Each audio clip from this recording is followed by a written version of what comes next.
तो चलिए वक्त हो चला आज की 25 बड़ी खबरों को जानने का। भारतीय नाविकों को तैनात न करे, हॉर्मुज में यूएस ईरान में फिर बड़ा तनाव, तो भारत सरकार ने जहाज मालिकों को जारी की चेतावनी। 19वें दिन भी अनशन पर अड़े सामाजिक कार्यकर्ता सोनम वांगचुक, अनशन खत्म करने से किया इनकार, युवाओं को दिया चलो संसद का नारा। सुप्रिया सुले के बाद अब शिवसेना सांसद संजय राउत का भी यू टर्न, परिसीमन बिल पर मोदी सरकार को सपोर्ट करने के दिए संकेत। सीबीएसई तीसरी भाषा विवाद पर सुप्रीम कोर्ट की केंद्र को सलाह, छठी क्लास से पढ़ाएं तीसरी भाषा, 9वीं में लागू करना ठीक नहीं। लखनऊ में पूर्व एमएलसी के बेटे को नहीं मिल रही दुकान, 28 साल से एलडीए दफ्तर में दौड़ रहे फरियादी, बोला 10 साल से रजिस्ट्री नहीं हो रही। लखनऊ में पौधारोपण महाअभियान के बाद अब स्थापित होंगे विशिष्ट वन, सितंबर तक राजधानी में थीम आधारित कार्यक्रमों का होगा आगाज। कानपुर में ट्यूबवेल पर युवक की धारदार हथियार से वार, शराब की बोतल और गिलास मिले, शव उठाने पर परिजनों और पुलिस में नोकझोंक। लग्जरी होटल में पड़ा छापा, भाजपा नेता समेत 13 हुए गिरफ्तार। कानपुर में जुआ खेलने के लिए 4 से 6 हजार रुपए में रूम, स्नैक्स का हुआ था इंतजाम। हरदोई की नगर पालिका में शामिल 17 गाँव का होगा विद्युतीकरण, सरकार से प्रस्ताव को मिली मंजूरी। 30 करोड़ रुपए के फ्लैट बुकिंग फर्जीवाड़े में लगाई मनमानी धाराएं, गाजियाबाद में 8 पुलिसकर्मी लाइन हाजिर।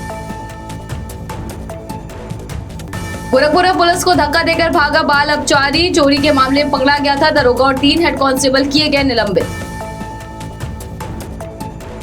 महाराजगंज में बूथ अध्यक्ष सम्मेलन को सफल बनाने के लिए पंकज चौधरी ने कार्यकर्ताओं से की अपील, बोले बूथ स्तर का मजबूत संगठन ही भाजपा की असली ताकत।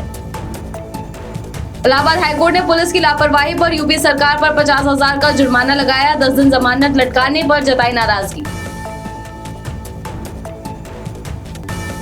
उत्तराखंड के पूर्व मुख्य सचिव का बेटा ठगी के मामले में दिल्ली से हुआ गिरफ्तार, फर्जी आईपीएस बनकर डॉक्टरों को बनाता था निशाना। उत्तराखंड में एसआईआर के तहत प्रदेश की 10 विधानसभा में सर्वाधिक वोट कटे, इनमें 6 भाजपा और 4 कांग्रेस की शामिल। कुल्लू में मानसून के चलते 15 सितंबर तक सभी एडवेंचर स्पोर्ट्स पर लगा बैन, नियम तोड़ने पर लाइसेंस होगा रद्द। बिहार में 32 साल बाद 103 साल की महिला ने मोतिहारी में लंबी कानूनी लड़ाई के बाद जीती जमीन की जंग, बोली इंसाफ तो मिला पर पति नहीं रहे। बिहार के कैमूर में आवारा कुत्तों का कहर, 6 महीने में 5600 लोगों को काटा, बच्चों का घर से निकलना हुआ मुश्किल। बिहार के जमुई में इंडियन ऑयल की भूमिगत पाइपलाइन में बड़ी सेंधमारी, बल्ब लगाकर टैंकरों से उड़ाया गया लाखों का क्रूड ऑयल। बठिंडा में एसआईआर प्रक्रिया के लिए पहुंचे बीएलओ से की मारपीट, सरकारी रिकॉर्ड छीनने की भी कोशिश, आरोपी को पुलिस ने किया गिरफ्तार। पुरी जगन्नाथ मंदिर के सिंह द्वार पर भक्तों की भारी भीड़ से बिगड़े हालात, कई श्रद्धालु हुए बेहोश, स्ट्रेचर से सुरक्षित बाहर निकाला गया। ममता बनर्जी को एक और बड़ा झटका, टीएमसी सांसद कोयल मलिक ने दिया पार्टी से इस्तीफा, उपराष्ट्रपति और राज्यसभा चेयरमैन सीपी राधाकृष्णन को सौंपा अपना इस्तीफा।